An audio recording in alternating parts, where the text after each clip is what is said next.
Assalamualaikum warahmatullahi wabarakatuh.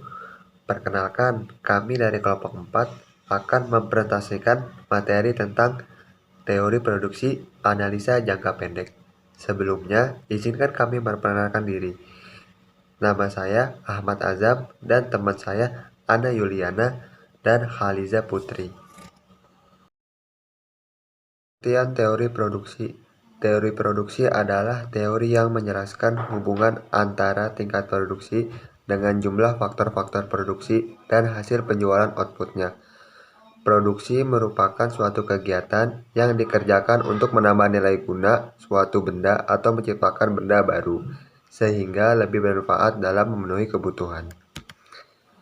Di dalam menganalisis teori produksi, kita mengenal dua hal, produksi jangka pendek dan produksi jangka panjang. Produksi jangka pendek adalah suatu proses produksi terdapat faktor produksi yang sifatnya tetap fixed input dan faktor produksi yang jumlahnya dapat diubah-ubah variabel input, yaitu bila sebagian faktor produksi jumlahnya tetap dan yang lainnya berubah. Misalnya, jumlah modal tetap sedangkan tenaga kerja berubah.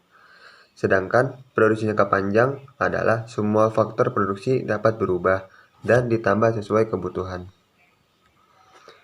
Faktor-faktor produksi, yang pertama ada tanah atau sumber daya alam, yang kedua ada tenaga kerja manusia atau sumber daya manusia, yang ketiga modal, dan yang keempat adalah keahlian keusahawan. Produksi dengan satu faktor berubah.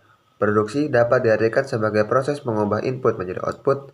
Perusahaan dapat mengubah input menjadi output dengan berbagai variasi tenaga kerja, modal, dan peralatan produksi lainnya. Fungsi produksi yaitu Q sama dengan F K dikali L, di mana Q sama dengan tingkat output, K sama dengan modal, dan L adalah tenaga kerja. Langkah awal dalam menjelaskan teori produksi yaitu dengan mengasumsikan bahwa hanya ada satu faktor produksi yang berubah. Para ekonom awalnya mempelajari teori produksi dengan meningkatkan pemanfaatan tenaga kerja pada sebidang tanah yang tetap akan mempengaruhi output. Jadi, dalam analisis tersebut diasumsikan bahwa faktor produksi lainnya seperti modal, tanah, dan teknologi dianggap konstan. Dengan demikian, satu-satunya faktor yang berubah adalah tenaga kerja. Selanjutnya produksi total, produksi rata-rata, dan produksi marginal. Produksi total atau total produk adalah banyaknya produksi yang dihasilkan dari penggunaan total faktor produksi. Sementara produksi rata-rata atau average product adalah rata-rata output yang dihasilkan per unit faktor produksi. Selanjutnya, produksi marginal atau marginal product adalah tambahan produksi karena penambahan penggunaan satu unit faktor produksi. Produksi total, fungsi produksi total dapat dirumuskan dengan TP sama dengan F dalam kurung K kali L, di mana TP adalah total produksi, K adalah modal, dan L adalah tenaga kerja. Secara matematis, produksi total akan maksimal apabila turunan pertama dari fungsi produksinya nilainya sama dengan 0. Dalam hal ini, turunan pertama TP adalah MP. Jadi, TP maksimum pada saat MP sama dengan 0. Produksi rata-rata. Produksi rata-rata atau AP dapat dirumuskan dengan AP sama dengan TP per L. Secara matematis, produksi rata-rata akan maksimum apabila turunan pertama dari AP sama dengan 0. Dengan penjelasan matematis, AP akan maksimum pada saat AP sama dengan MP. Dan MP akan memotong AP pada saat nilai AP maksimum. Kemudian produksi marginal. Produksi marginal atau marginal product adalah tambahan output yang dapat dihasilkan dengan menggunakan satu unit tambahan input dengan tetap mempertahankan faktor lain tetap. Secara matematis dapat dirumuskan dengan produksi fisik marginal dari T kerja atau MPL sama dengan diferensial TP per diferensial L. Selama MPL lebih besar dari 0, perusahaan terus dapat menambah tenaga kerja. Namun apabila MP kurang dari 0, maka penambahan tenaga kerja akan mengurangi produksi total. Para ekonom melihat bahwa produk marginal dari sebuah masukan, misalnya tenaga kerja, tidak dapat ditambahkan secara terus-menerus dengan tetap mempertahankan luas tanah, pupuk, dan peralatan lainnya tetap. Pada akhirnya akan menurunkan produktivitas. Para ekonom menyebut kondisi ini sebagai hukum hasil yang semakin berkurang atau the law of diminishing return.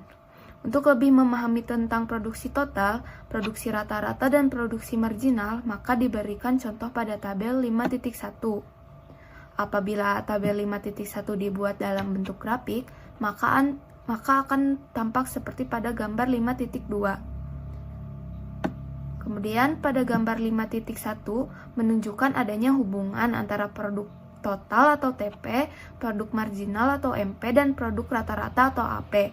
Pada awalnya saat penggunaan tenaga kerja 1-6 orang, MP masih berada di atas AP. Akan tetapi pada saat penggunaan tenaga kerja antara 6 dan 7, MP sama dengan AP.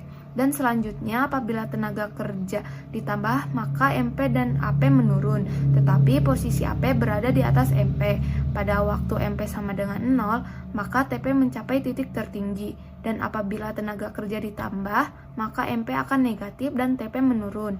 Apabila data yang disajikan pada tabel 5.1 merupakan faktor produksi yang bersifat kontinu, maka gambar 5.1 dapat diperluas seperti terlihat pada gambar 5.2. Gambar 5.2 menunjukkan kurva produksi di mana total produksi atau TP dan L adalah variabel kontinu.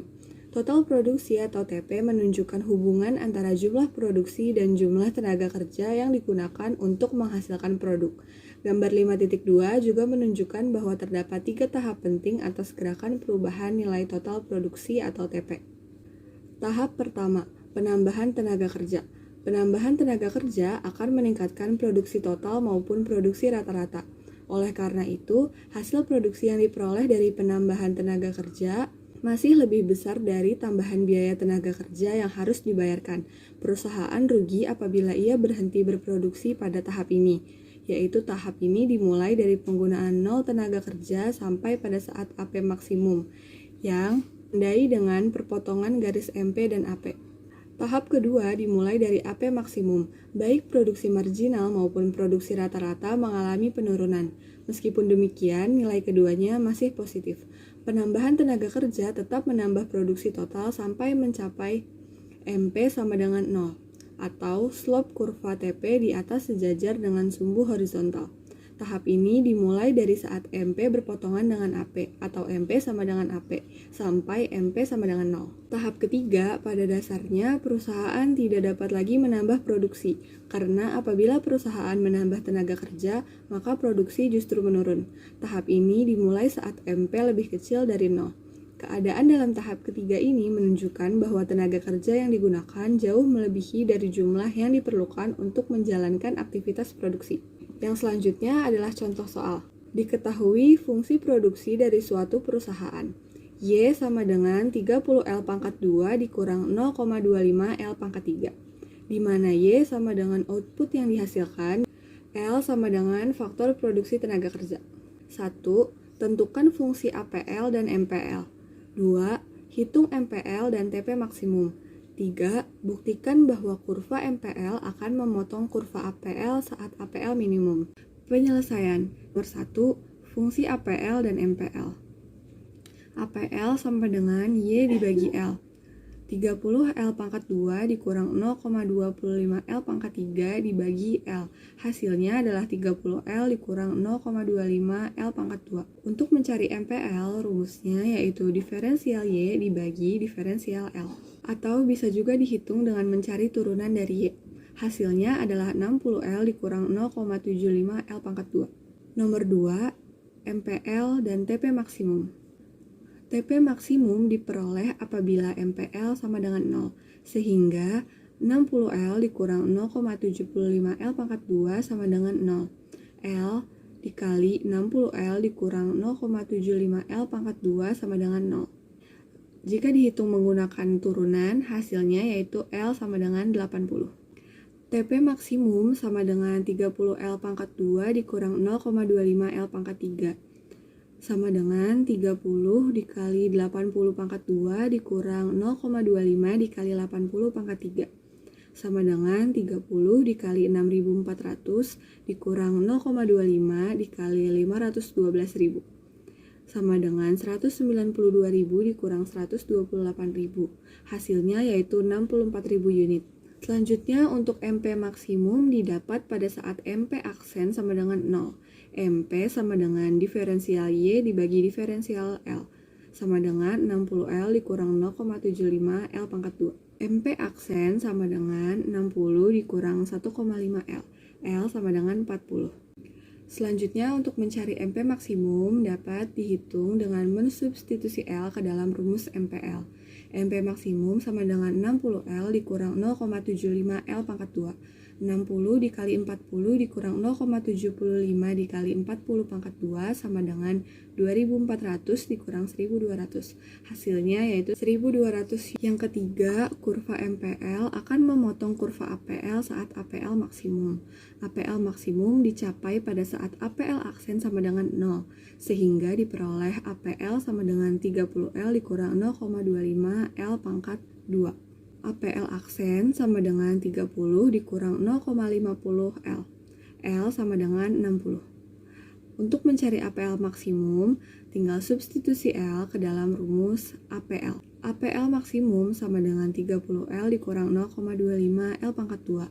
30 dikali 60 dikurang 0,25 dikali 60 pangkat 2 sama dengan 1800 dikurang 900. Hasilnya adalah 900 unit. Selanjutnya, untuk mencari MPL pada saat L sama dengan 60 adalah 60L dikurang 0,75 L pangkat 2 sama dengan 60 dikali 60 dikurang 0,75 dikali 60 pangkat 2 sama dengan 3.600 dikurang 2.700. Hasilnya adalah 900. Karena jumlah APL maksimum dan MPL pada saat L sama dengan 60 adalah sama yaitu 900, jadi terbukti bahwa APL maksimum terjadi pada saat MPL memotong APL. Terima kasih sudah menyaksikan video ini. Mohon maaf apabila ada kekurangan. Wassalamualaikum warahmatullahi wabarakatuh.